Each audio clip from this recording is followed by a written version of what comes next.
My friends, breaking news seems like Iran ended up attacking the US bases in Qatar. Honestly, this seems a really stupid idea, but coming from Iran, I'm not surprised. Before I go into this, let me ask you for one thing. If you can leave a like, thank you so much. If you can subscribe, I really appreciate that. That said, my friends, since this is a serious topic at the end of the day, let's play it. I'm looking now, major cases of GPS jamming in Qatar and other Gulf states. Iran is bombing Qatar. Let's bring in now Chief National Qatar, Security Correspondent Jennifer Griffin at the Pentagon. You and I started talking about this about more than an hour ago now. Are we where your sources are telling you that we thought we'd be? Have we gone someplace that we're at least prepared to deal with? Well, so basically, my friends, this is the response to what America did in the nuclear facilities. From what I was seeing online, it seems like all missiles end up getting intercepted, at least no victims at all. Thank God for that, of course. But, they are not then, most likely, I would assume. So I suspect if they attack Qatar, they will attack other bases. That we thought we'd be? Have we gone someplace that we're at least prepared to deal with? Well, Harris, right now what we can tell from open source reporting on Twitter, you can see imagery of about what we're told from Israeli sources are 6 ballistic missiles that have been fired from Iran towards Qatar. As you know, as we discussed, the Al Udeid base, the largest U.S. Base in the Middle East, is about 40 miles from the capital of Qatar, from Doha. You can see the night skies over Doha right now, and there are explosions in the air. Some of those may be air defense missiles, Patriot missiles, trying to intercept those ballistic missiles. We have no indications of impact at this point. As you and I discussed before, there were satellite images from last week of Al Udeid, where the U.S. normally has a large number of transport planes, refueling planes, that those tarmacs had been emptied of those warplanes. But Al Udeid normally would have 10,000 U.S. troops based there.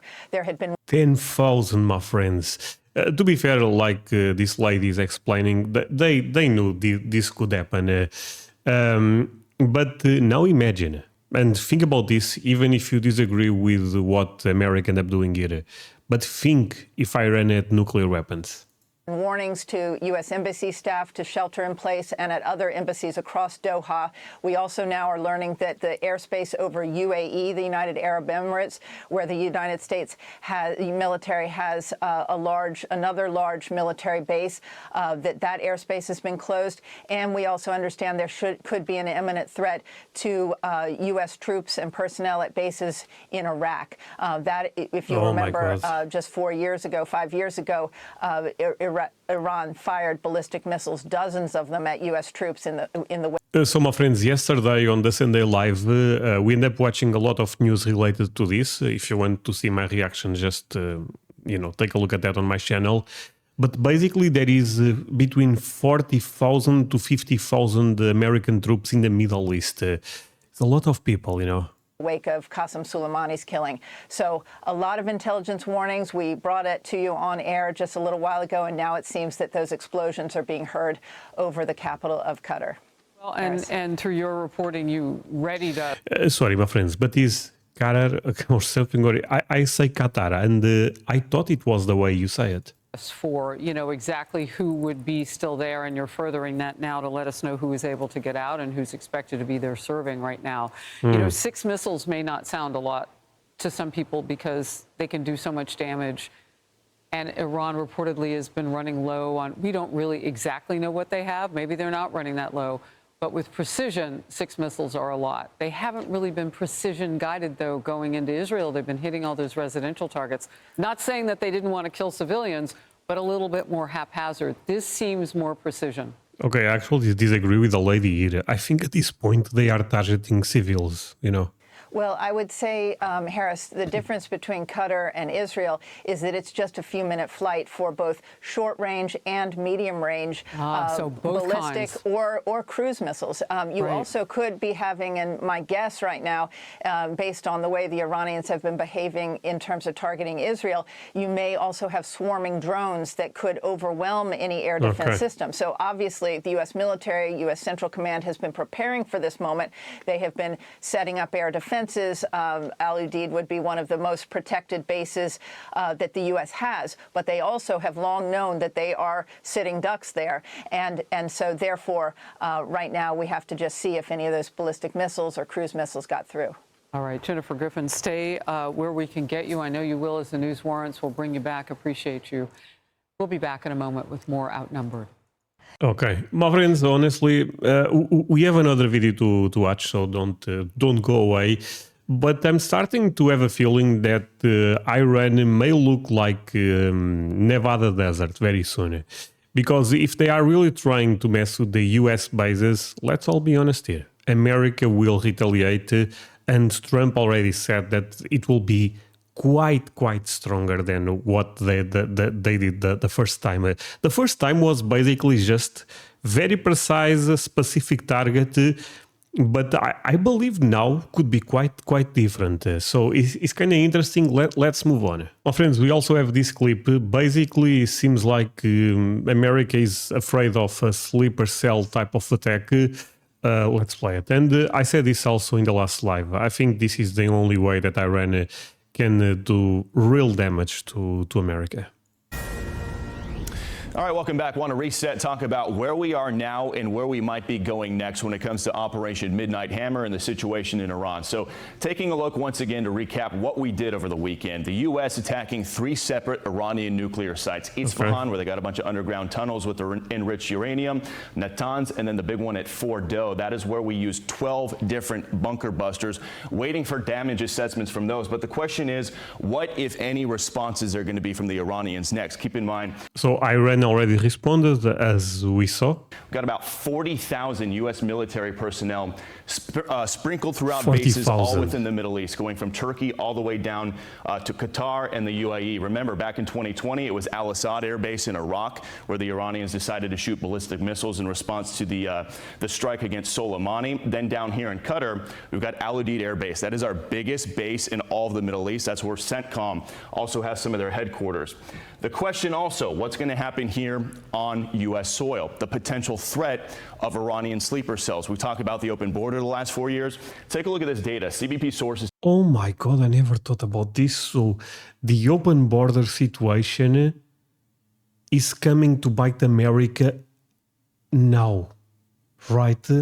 Telling Fox News, from 2021 to 2024, under the Biden administration, just over 1,500 Iranians. So, and people, oh my, I have to control myself here.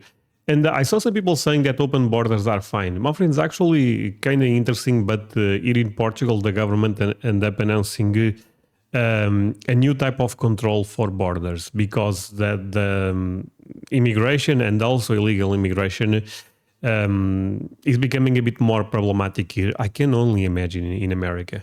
Were caught by Border Patrol crossing this. I honestly really believe people are trapped into this left and right, and if left says one thing that is really stupid, they will follow, just because at the end of the day, try to have common sense, you know. Just look at this situation. Sorry, my friends, this pisses me a bit off. Look at this situation. Now that they are probably dealing with something that could be a minimal problem if things end up being under control. Telling Fox News, from 2021 to 2024, under the Biden administration, just over 1,500 Iranians were caught by Border Patrol crossing the southern border illegally. Of that, almost half of them, 729, were released into the U.S. That is 48%. That also does not account for the more than 2 million known gotaways who slipped across the southern border during that time. For more on this and the potential threats to the homeland, I want to send it out to Mark Meredith, joining us live in D.C. this morning. Mark, good morning to you. Bill, good morning to you. My friends, that's a crazy amount of people. The FBI says it remains vigilant, and the Department of Homeland Security is warning there is a heightened threat given the developments in Iran. We're watching 2 potential types of attack here. The possibility, one, cyber threats to U.S. networks. The other, the possibility of sleeper cells targeting Americans here at home. Major cities, including New York, where you are, D.C. and Los Angeles, stepping up patrols near places of worship. NYPD also watching diplomatic sites around the country, around the city. And over the weekend, DHS put out a bulletin acknowledging the threat is real. DHS writing, multiple recent homeland terrorist attacks have been motivated by anti-Semitic or anti-Israel sentiment, and the ongoing Israel-Iran conflict could and anti-America, by the way, contribute to U.S.-based individuals plotting additional attacks. Some lawmakers fear the sharp influx of migrants into the U.S. over the last few years may have allowed Iran to send sleeper cells into the U.S. undetected. And as Bill mentioned, Fox learning many Iranian... Sorry, my friends, but I know at the end of the day is your country, but it's fair for me to say this situation is a bit of a mess. When it comes to the border, I mean, the fact that you guys are now worried with this just proves that how bad things end up being running in the last couple of years. Nationals detected crossing into the U.S. during the Biden administration were allowed to stay and not kept in custody. Fortunately, they do have a right to be concerned. As you said, Damn. Sorry. This idea of open borders, my friends, is something that also some politics here in Europe tend to say is the future or something. Look, my friends, America is a great country. Of course, if you look at third world countries, and excuse me for the expression, but is how we tend to refer to them, most of those people would love to live in America. But India have what, 1 billion people or something? You cannot accommodate all of them, you know. So, and India is just an example. You can apply this to a bunch of different countries. In custody.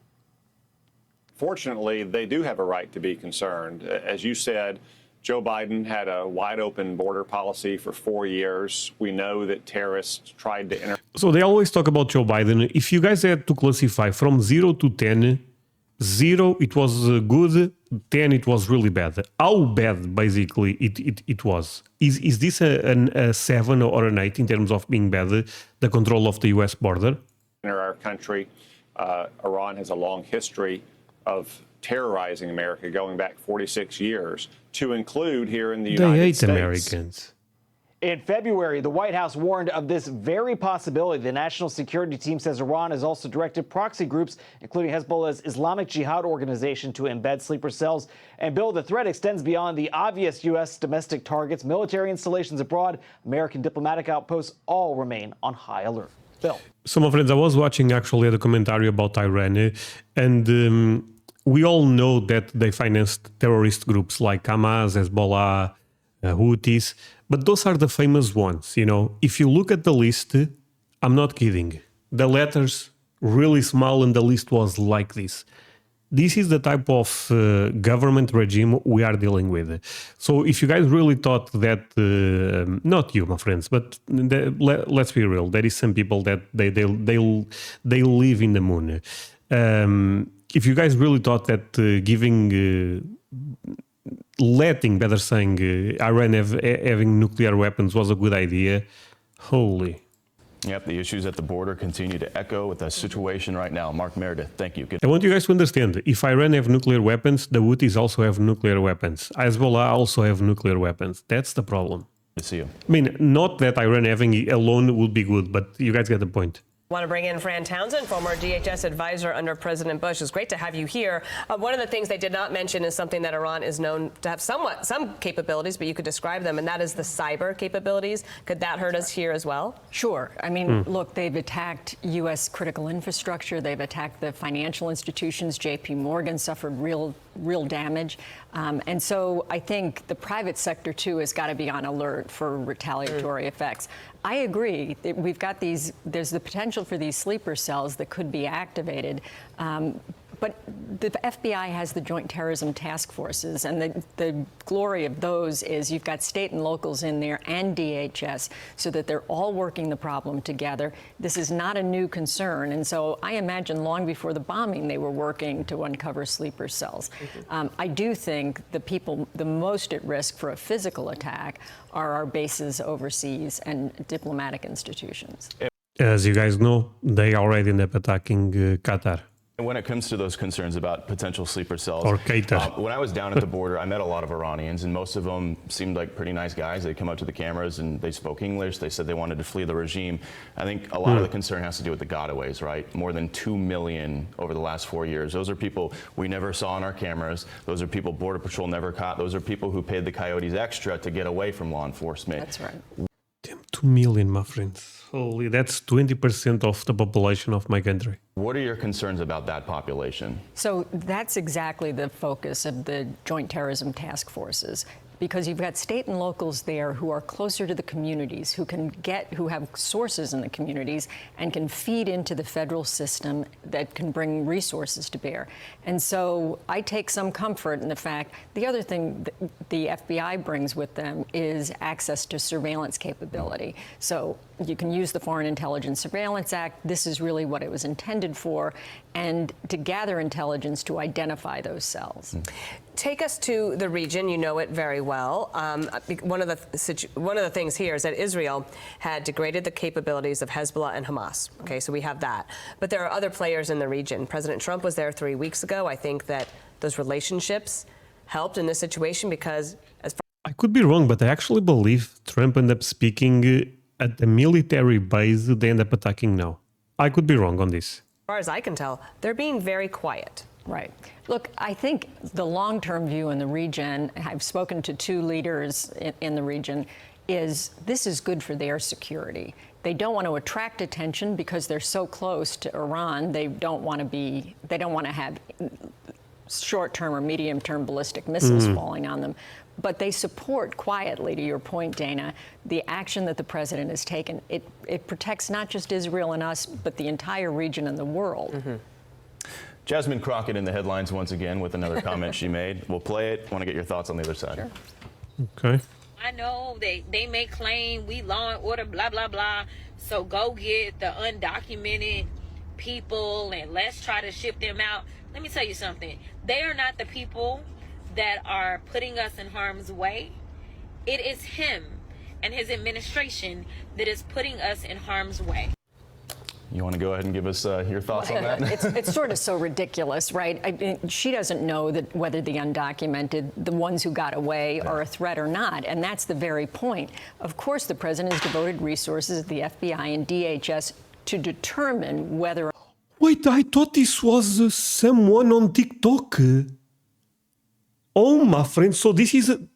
this person has some type of government power or something?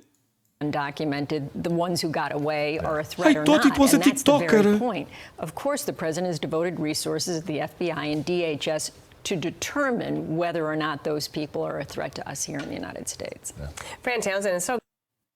Wait, my friends, I assume it's probably a democratic, going for democratics or something. But these are the politicians you guys have in America right now. Oh, my friends. Oh, that was so dumb. So good to see you. And we have a lot of history. Oh, I'm sorry, my friends. I kind of need a moment. I really thought it was a TikToker. And it was stupid for a TikToker to say that. Then I realized it's a politician. And so it's good to sort of close Can someone confirm this, actually? Sorry. it out, right? On Saturday night, I was like, oh, wait, I know this story. I want to get on air. So it was good, and our coverage has been great, and you enhance it. Thank you. We appreciate you. Nice to see you. I'm Steve Ducey. I'm Brian. Dude, it's kind of crazy. There is certain people, my friends, and honestly, I even see here in the comment section from time to time that they hate Trump so much that they don't mind to have a speech against, in favor of legal immigration, in favor of Iran. My friend, sorry for saying this. I'm not sure if you guys noticed this or not, but I've been noticing this and blows my mind because at the end of the day, okay, there is the Democrats, there is the Republicans, but bigger than that, there is Americans, you know, and if something is good, no matter if it comes from there or there. But nowadays, if it comes from there and if you are on this side, you will automatically talk bad about. Oh man, this is bad. My friends, thank you so much for watching this with me. Sorry for this that clip threw me off a bit. Thank you so much for watching this with me. Really means a lot. Leave a like if I should continue to cover this situation. It's a very important situation at the end of the day. And I react to a lot of military stuff. So, of course, now I'm getting a bit more involved into this. But yeah, thank you so much, my friends. Have a tremendous day. Bye.